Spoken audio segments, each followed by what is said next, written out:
Welcome back to Movie Draft House. I'm your host, Mark, joined by the more handsome and dashing co-host, Jeff. The check's in the mail, buddy. It'll be there next week. How's it going? You finally admitted it. How's it going, Jeffrey? It's hectic in the house of. If you're the house of draft, I'm the house of movie. I guess it's hectic in the house of movie. Yeah. A lot of changes in my world. As of this recording, we're getting ready to send the kids off to school. It's back to school. Anyways, you see Happy Gilmore too? Yes, I did. Yeah, you liked it, right? You know what I saw that I liked better? What? The Naked Gun. Yeah. Hey, listen. As of a recording, there's some good movies out in the cinema. Freakier Friday. I just saw Weapons. Oh, you saw Weapons? Oh yes. Okay. Hey, we're gonna pause for your 5-minute review of Weapons. Oh, Weapons. Okay, spoiler free because spoiler free. Go in blind as possible. Correct. It is kind of closer to like a mystery. Yeah, it's told in that Pulp movie. Fiction storytelling mechanism, right? Like it has different points of view and it bounces back and forth between them, and there's like a mystery to it that unravels, and it has an immensely satisfying conclusion. I didn't know where it was going, and when we got there, I was very happy. I went with my buddy Jason. He was a little bit less satisfied with the ending. I was fully satisfied, which is the first time I've been able to say that. Now, no, I'm just kidding. I've never said that. Yeah, but it's excellent. I think it's a lot of fun. And I can't say much more. Like, you just got to go. Like, if you saw the trailers, kids go missing, and that's all you need to know. Yeah. And I think you'll really enjoy it if you like scary movies. So it's directed by Zach Cregger, who his last film was Barbarian, which I really liked as well. I was one of the people who liked it. Oh no, I mean I don't think we're in the minority there. Apparently some people hate it. Like, I have a friend who hates it. I don't get it. Well, it's and I think this is kind of this guy's MO, and I haven't seen Weapons yet, so I can't really speak on for what. Go watch it. That movie, yeah, I plan to. But Barbarian was told in that same type of storytelling where the first half of the story is told for one perspective, second half in another. But very second half, because what's his face? Who's that guy? In that movie. Weapons? No. Justin Long. Oh, Barbarian. Justin Long. Yeah, Justin Long. He's kind of the comedic relief in the second half of the movie, but the movie's still wild as shit and weird as fuck. And I'm hoping Weapons is kind of like that. I hope Weapons is weird and wild. And I will say no more. Okay. I do not think you will be disappointed, regardless of your expectations. No, it's because, like, in Barbarian, the whole Bill Skarsgård and the main actress, throughout the entire film, like the first half of Barbarian, you're thinking, oh, Bill Skarsgård is gonna murder her. He's gonna kill this girl, and it never happens, and then he ends up getting murdered.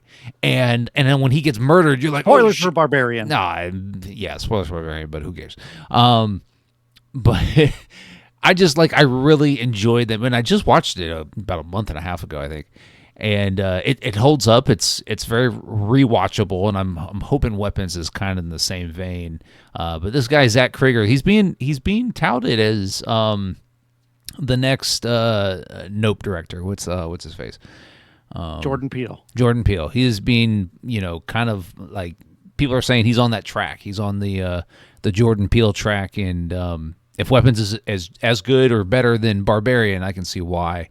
And apparently Jordan Peele's production company, he fired everybody when his production company couldn't obtain the rights to Weapons. Damn. Yeah, apparently they were in a bidding war with with it was Warner Brothers, but the actual production company that purchased the movie, I don't know who it was, but Jordan Peele's company lost out, and he ended up firing everybody because he really wanted the script, and he really wanted Zach Cregger to make this movie under his production company, and it didn't happen, and people lost their jobs, and so good news all around. So anyways, that's Jeff's 5-minute review of the movie Weapons. It's out now in theaters if you want to go see it, or whenever you get around to listening to this podcast. Maybe it's streaming. Who knows? But anyways, tell them what the theme is this year, and tell them what we watched this week. So this week, and you're going to have to help remind me what links these movies, because I don't remember. But so our theme last week was okay. Yeah, go ahead. Our theme is, what was I going to say? Our theme is 1 degree of separation this year. So each movie has one thing in common with the next, be it a director, an actor, a writer even, which Mark has done. And we just keep going for the rest of the year until we get back to our monthly theme. So last week, what the fuck did we watch? We watched The Grudge, which starred Clea Duvall. Yes, but she was in the one before that. And then what did you... Yeah, so how did you link this crap?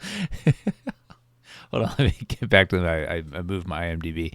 But anyways, Clea Duvall was in The Grudge, which also starred what's his face, William Mapother in The Grudge, who was that's right. Yeah. Who was also in this week's film, I Origins. I Origins. Is I with an I, space the Origins. The letter I.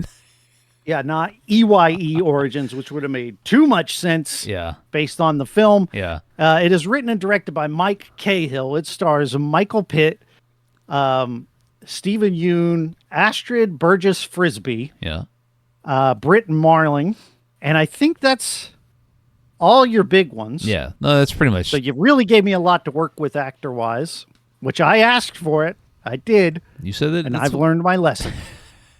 So, anyways, I picked this movie because one, I'd never seen it, never even heard of it, but I watched the trailer when I was looking for movies to pick, and I was like, this sounds interesting. The concept and the kind of synopsis that IMDb has is a molecular biologist. Good Lord. And his laboratory partner uncover evidence that may fundamentally change society as we know it. Well, that doesn't tell you much. When you watch the trailer, it kind of it doesn't give the plot away, but it gives kind of where the movie could go. And the trailer made me think, hey, this is maybe a romantic drama, which it is. But the film has a lot to say about religion, has a lot to say about science, and how the two can maybe intercede, and you come to a point where you have to ask your question: is my life's work based on science, or is what I've discovered truly religious and meaning? I don't know. Like the film, I have there's problems with the film, but I will just tell you that I did enjoy watching it. I don't know. What'd you think?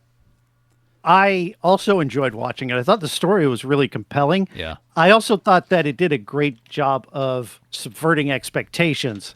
I really thought early on, this is going to be a damn love triangle movie between this doctor and his assistant and his wife, and that was going to be the story. That he was going to realize he didn't love the one he was married to, and then he was going to start dating this woman who they have a lot in common with, his lab assistant, lab partner. Well, and I will tell you that for the first 30 minutes or so, I was like, I'm not really on board, is because it throws a lot of science at you early on. It kind of dumps you into the science of what these two, this doctor and his lab assistant, are working on.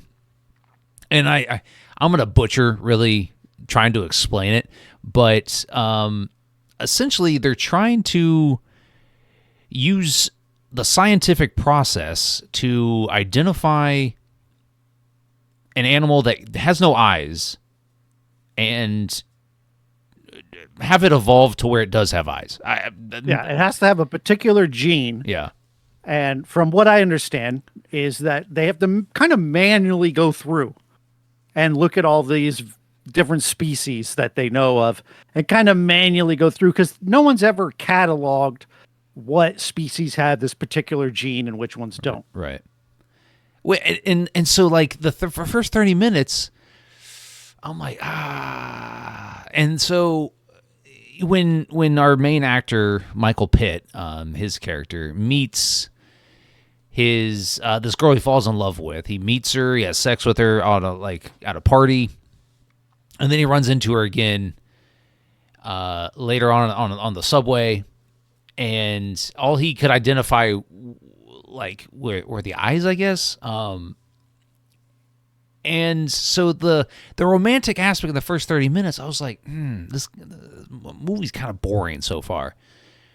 But then, spoiler alert, the love interest dies. And then the movie kind of... I did not see that coming. No, I didn't either, but I was also wondering... My wife, and watches these movies with my wife. She actually said, "Oh, he's gonna die," and then she died, and I was like, But like in the way that she died, I had just watched Final Destination's Bloodline. They had an elevator scene. What a movie! What a movie! Did we talk about that? Yeah, we did. Check last week's review of it, but it kind of reminded me of that. I was like, "Oh, I just saw this." But like, I felt like the movie really took off after the love interest dies, is because then it really gets into the meat and potatoes of what the movie is. And him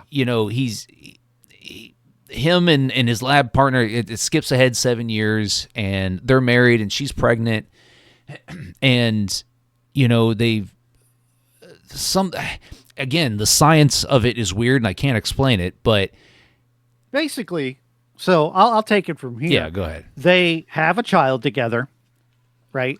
And of course, our guy's an eye doctor, and he was able to prove the evolutionary chain of the eyeball, which is something that a lot of creationists use as a sign that their side of the argument is correct. Right. And he's thinking, if I prove and show how the eyeball evolved, then I can put it into this creationist malarkey. And so that's what he sets out to do, and is successful in that.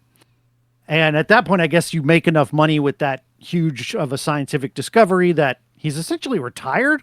Like, I don't think he goes to the lab or anything, but they have their kid, and they do an eye check thing at the doctor, where I guess there's this database of all these eyes, sort of like fingerprints. And it initially brings up the match of this elderly black man who had passed away.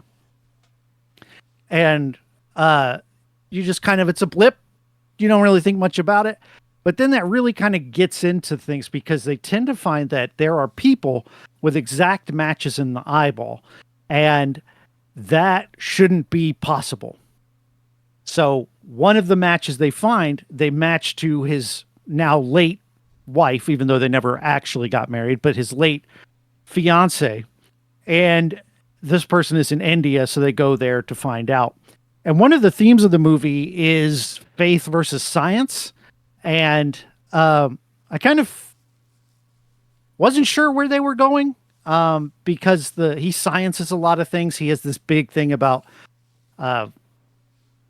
what was it that she said that pissed him off? There was a word, like something like, you're called to this, or fate, or some shit. And he's like, doesn't believe in that. And he's like, my wife can't be saying that shit.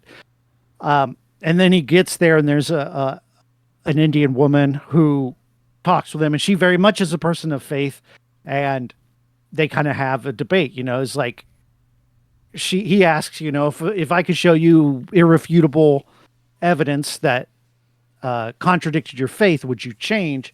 And she, in the same way, says, well, if you found evidence that changed your scientific worldview would you change? And that was kind of the argument they had, which I don't think is a great argument because science would change if the evidence dictated. Well, that's what science is. That's what it is, right? They don't mind being proven wrong. Like the whole point is that's to the prove process, things wrong. right? That's the process, right? So I thought it was a weird thing because if there were irrefutable proof that there was God and they were able to do that, then science would follow. It's just how science works. Don't get at me in the comments. And one of the big, not big problems, because I like I said, I did enjoy watching this movie. One of the problems I had with the entire film is that Michael Pitt, the actor, doesn't come across as somebody that I would believe is the smartest person in the room. And I really believe that can only come from an aged actor. And I mean, you take your pick of, people that have played scientists in the past. I mean, Alfred Molina in Spider-Man 2. Yeah, sure. I mean, but I wouldn't watch a romantic drama with him, and even though he's played that part before, but Michael Pitt doesn't come across. He's kind of dopey looking, and he just doesn't come across as scientific, and two, like he should have that aura about him, I guess, because like if it was Steven Yeun in this role, I would have enjoyed it probably 10 times more. Is because he comes across as scientific. Michael Pitt just never did. And Astrid Burgess Frisbee, whatever her name is, his wife, name Frisbee, his wife, she comes across as scientific. Michael Pitt to me never came across that way, so it was hard for me to get behind like everything that he was saying, everything he was doing as a scientist, and having this question of like, I need to prove this, I need to find this person just because it is it would be the greatest discovery of our lifetimes, whatever.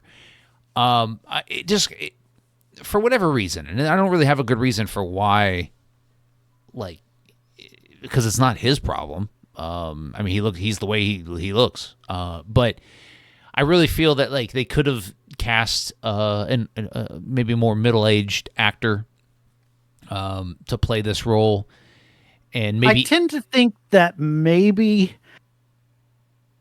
I think you might. And neither am I. So I'm going to do a pull a mark and talk out of my ass. Yay. I'm not in a laboratory. I've not been in a laboratory, but I think that when you get out of college, you go to work in a laboratory. Sure. And I think that a lot of young people work in these laboratories, and they're the ones with the bright, fresh ideas, and they're not stuck in their ways. So I think that that's probably the case. Yeah. So none of that bothered me.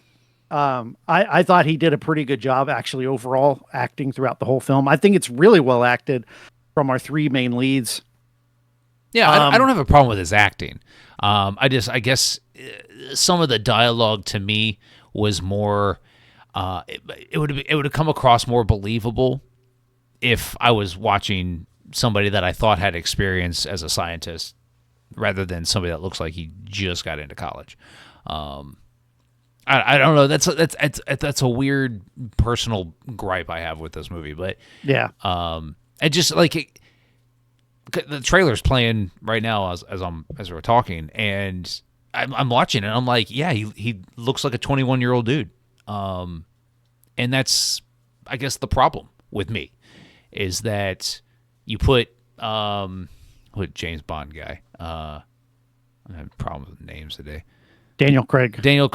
You put Daniel Craig in that role, and I can believe, like, it's more believable to me is because he looks like somebody that would have 15 years in a lab of experience, and finally made this gigantic breakthrough, and now he's got to go and find it to prove it and all this other stuff.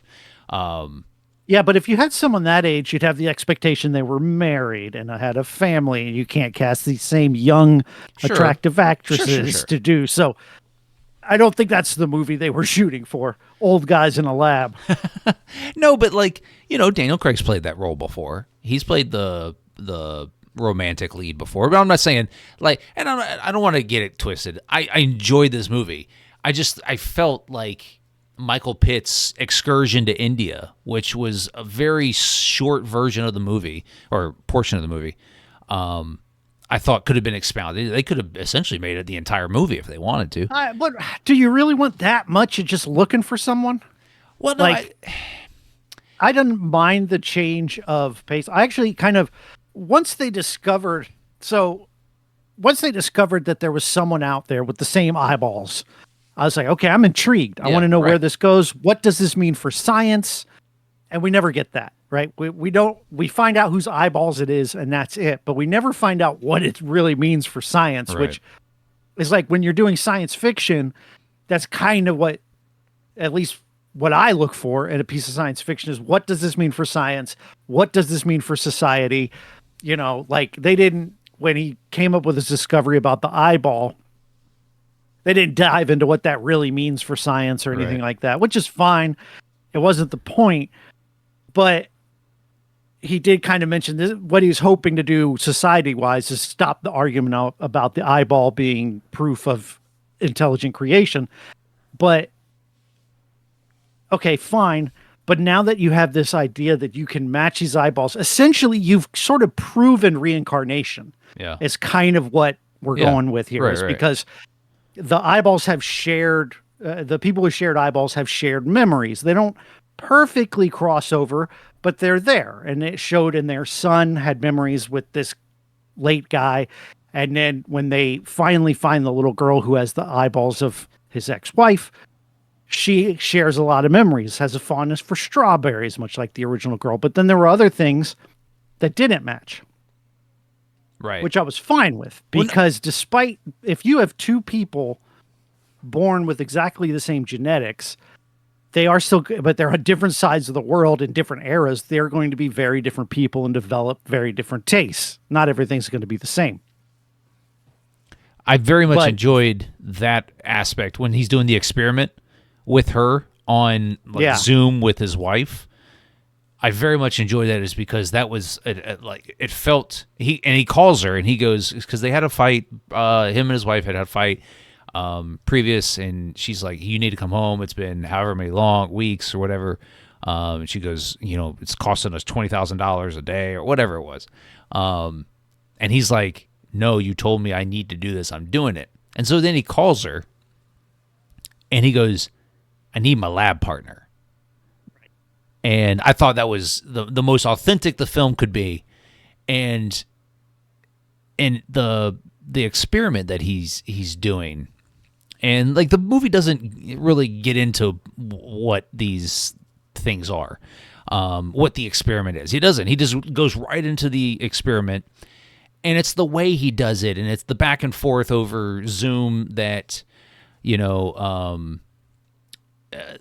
essentially pass or fail questions that he's asking.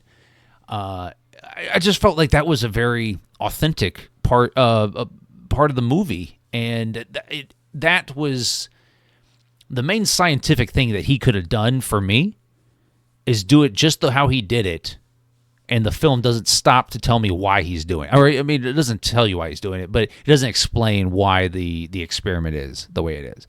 And I just thought that was a very cool part of the movie, and it doesn't turn out like we expect or like he hoped. I think she tells him it's a 40%, just above random, right? Which as a viewer, I'm like, oh, that fucking sucks. But then it also tells you. It kind of lends itself to the more religious aspect of, things that, maybe these things just are happening, and you can't explain them. and there's no scientific process to explain it, but you know they're happening. And so that's kind of the the belief system of religion, and things just happen, and you just kind of have to have faith, right? But it's the end of the movie that kind of rubbed me the wrong way. It's because like he's gonna go take her back, and he kidnapped this girl, by the way. That's a strong word. Oh, okay. He took her from a park. He did something very wrong. I'm watching this movie and I was like, holy shit, he's taking her back to his apartment in India? Right? This is wild. If it were which goes to show if someone was wanting to do harm, they could very easily do it. Fortunately for her, that wasn't his intention. Right. But yeah, like for sure, I kidnap's a strong word because she does come willingly, but at the same time, she's a kid. So yeah, I agree. I'm going to agree. Kidnaps her.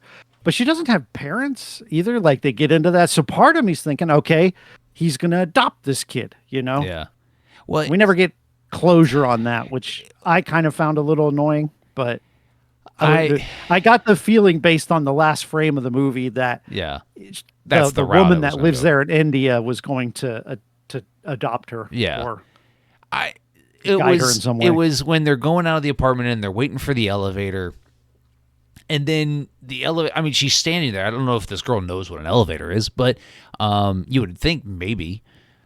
And then like the elevator opens and she relives this traumatic memory of, his ex-wife's not murder, but death at the hands of a elevator falling on her lower extremities. But I really did not enjoy that. Like I didn't like that should have been a happy, fond memory that only Michael Pitt and his ex-wife's character had together. A fond memory of her being cut in half? No. A fond, not. Yeah, she died, and I don't really care how she died. But like, I don't like that the girl in India, that's the connection, is that traumatic experience. I don't like that. That's the way that it went. As far as the screenplay goes, it could have picked any other. Like the movie could have showed us that they had the whole face-off John Travolta thing over the wife's face, right? Oh God, right. We hate it. I love that movie. That's the worst part. But it could have been anything that only Michael Pitt's character did with the other actress. And the recall to that, could have been the reveal. I did not like that the movie decided to land on the traumatic experience rather than something happy from their time together. I don't know. It's weird. Yeah. I mean, again, it's a nitpick, but it's something that stuck out to me, and it's right at the end of the movie. And the poor little Indian girl, she's not a great actress in her child years, but I thought she was fine. And you're a noted hated child actor. I've never been a child actor. No, you hate not child long enough actors. To be hated. You just hate child. When actors. have I said that? It's heavily alluded to in many episodes. I need the proof that I've said this. I don't know. I mean, I wish it would have been more of a happy connection, I guess, and not this traumatic experience that makes the two of them go, oh, yeah, this is, it does exist. The little girl doesn't know why. No, right, but I don't know. After whatever long this movie's, an hour 45 minutes, but I thought the movie really hit its stride, after he's going to India and doing the thing, and I really thought it was going to stick a landing, and to me it just didn't stick the landing. I don't know. Yeah, I kind of feel you a bit. I think what I like about the movie is the characters, and I like you said, when his wife dies midway through the film, it really threw me for a loop. I was like, oh shit, where are we going? now I need to watch the rest of this because I don't know where this is headed. And it kind of kept leading me to a really cool place. And then when we finally got to the destination, I agree. It was a bit of a letdown. But I think it was still pretty strong. I enjoyed it more than I thought I was going to, because when it starts, and even throughout most of the film, there is that pretentious tone. Yeah. A lot of indie films have. Yeah. And so at first I'm like, oh, damn it. Shit. But it did tell a compelling story, whether it stick the landing or not. So it was still a worthwhile watch. Yeah. I will say that the best part of the movie for me, and I thought it was wild that they put this kid, Michael Pitt's kid in the movie, through the autism test. And they're like, "Oh, we detected some autism in your kid. Let's test it some more." And that's the reveal that, the kid has some connection to this old dead black guy. Yeah. And then what I thought really solidified where the movie was going to go was Michael Pitt goes, I gotta go see this guy. I gotta go meet him. And he goes to the farm somewhere, wherever it was, and he talks to this black girl on the farm, and she's like, "Oh, yeah, that's my dad, and he just died a little while ago." And so like that really is the launching point to where all the connections are coming in. And I thought the film did a really good job in not getting bogged down into the science of it. And just the kind of the biggest critique of mine is that, like, damn, I wanted a better ending. I guess it's a better ending. The ending's fine. I just wish it had a better ending. And so, what are you you're gonna recommend this one or not? No, just barely though. Like had it kind of stuck the landing and had maybe a better direction to it. Not the directing, but like the story kind of hit its theme a little harder or something like that. Something for me to chew on and take away with. It really didn't give me that. And I think for an indie movie with the kind of nature of the material it has, I kind of wanted it to say a little more, and it just didn't. So it's not going to get the recommend. Yeah, I'm in that boat. I just my gripes are too glaring for me to recommend it. However, this is the example of why I love doing this podcast so much. It's because I never would have watched this movie otherwise. I never would have sought it out. I would have never heard its name if it weren't for you. Right. And so, having that in mind, I'm very appreciative that we watched this film, is because it is a good movie. It's a fine movie. It's got a really cool story, and the plot's really cool. And this question of evolution versus creation. And I agree with you. I wish it did have more to say. I wish it had said more. It could have been probably 2 hours and 15 minutes and said a lot more things. And I wouldn't have minded. But as it is, it's a fine movie. It's for our podcast, it's not going to get my recommendation either. Fair enough. Do you want to know what we're watching next? Ooh, I do. Is because you had to dig deep, you said. Well, I got two options. I have one where I really had to dig deep, and then I have another one that features Michael Pitt in it. So, do you have a preference? I don't know Michael Pitt or his filmography. It's probably his most famous work that he's been in. It's kind of a cult following home invasion story. It's apparently quite fucked up. Wait. Are you going to make us watch The Smell of Us? Just kidding. Hey, there's a Seven Psychopaths connection here, so. Yeah, we're not watching Seven. Everything comes back to Seven Psychopaths. I mean, I'm not interested. Or we could watch. I'm not interested. Oh, he's in Finding Forrester? Yeah, I'm not picking that. It would Funny Games. Okay, would have been the movie. Funny Games. I've never seen it. So So it's a remake of a foreign film by the same director. I think didn't we do this recently? yeah, The Grudge. The Grudge. Duh. It's basically the same idea. This guy made a film over in Germany or whatever, and it's a remake with the same creator, different actors and all that. And, it's got sort of a cult following. It's pretty well known.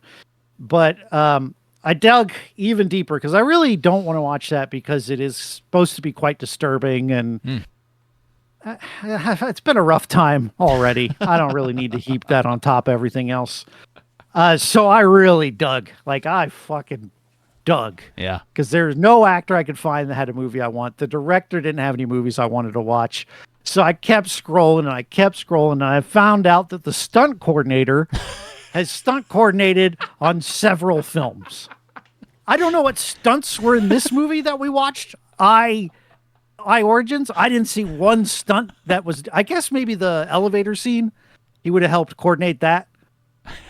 But the stunt coordinator's name is a guy by the name of Brian Smidge, is how I'm going to say it. All right. No vowels in this guy's name, his last name. Okay. Brian spelled how you think, Smidge, Smyj. All right. And this guy has done so many stunt coordinations like Spider-Man movies, Dark Knight Rises. I found a cheat code is what this is. You fucking cheated for sure. But I found a cheat code. That's fine. That's fine. But we can only use this stunt coordinator once, and he's apparently the coordinator on every film ever made, including ones that don't need stunts. Like I Origins. Like I Origins or fucking Trainwreck or whatever. But the film that he did work on that I think he had to actually coordinate some damn stunts stars Denzel Washington. All right. Now, we've already done Denzel, so you can't use Denzel as a connection. You're going to have to use one of these other actors, such as David Harbour, Bill Pullman, Chloe Grace Moretz.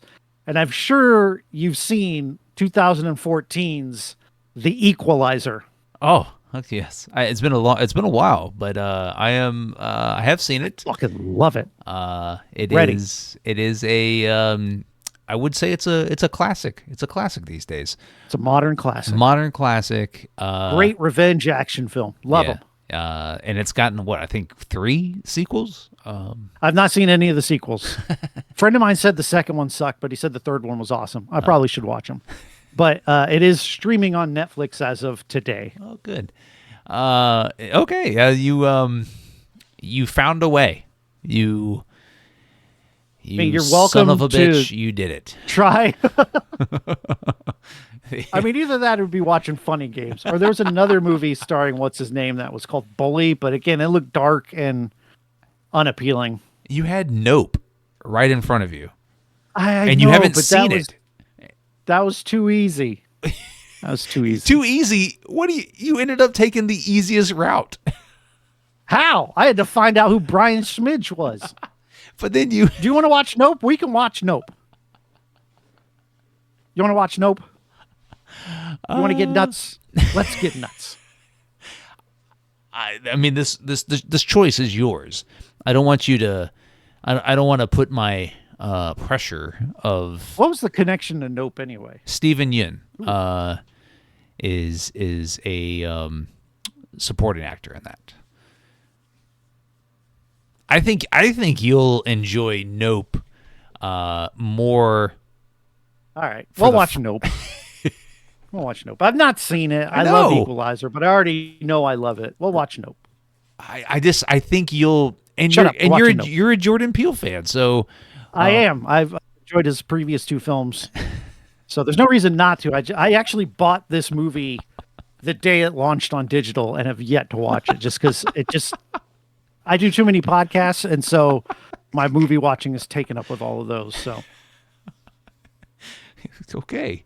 All right, we'll catch us next week as we watch Nope from I think 2023, and 2022. Oh, 2020. Damn. It's streaming on Peacock. Okay, good. But what you can do is David is in it. Fuck yeah. Who? Keith David. Oh, Keith David. Ass to ass guy. Ass to ass. What you can do is hit the subscribe button if you're watching on YouTube when it pops up, so you don't miss any Got future. Osgood Perkins in it. Oh, that's a. It's got Osgood Perkins because as an actor. As an actor, okay. And you can pick one of his. Have you watched The Monkey? No, I don't think so. The Have Monkey's you? awesome. Okay. Yeah. Have you watched Long Legs? No, but I know enough about it. Sorry. Anyways, so hit the subscribe button when it pops up so you don't miss any future content if you're watching on the YouTube channel. And if you want to follow the podcast on all your favorite social media platforms, we're on Twitter, TikTok, Instagram, right here on YouTube. So give us a like, follow, and a subscribe. Jeff, tell them where they can find you. On the internet. You can actually check out my other podcast called Chronologically, where we're going through the full filmographies of Stephen King right now, here in the 90s. First episode just dropped last week, so you can go get on to ground floor there. Also, check out my other podcast called All Things Being Sequel, where we're wrapping up our series on the Three Ninjas. Okay. And we're actually going to start our season on, get this, Mark, a movie you're familiar with, the Critters series. Ooh, the Critters. If I remember correctly, Critters 2, one of your favorite films. I will tell you, another reason why I love this podcast is because it allowed me to watch Critters 2. Fucking love Critters 2. Anyways, Jeff, any last words? Nope. See you next week.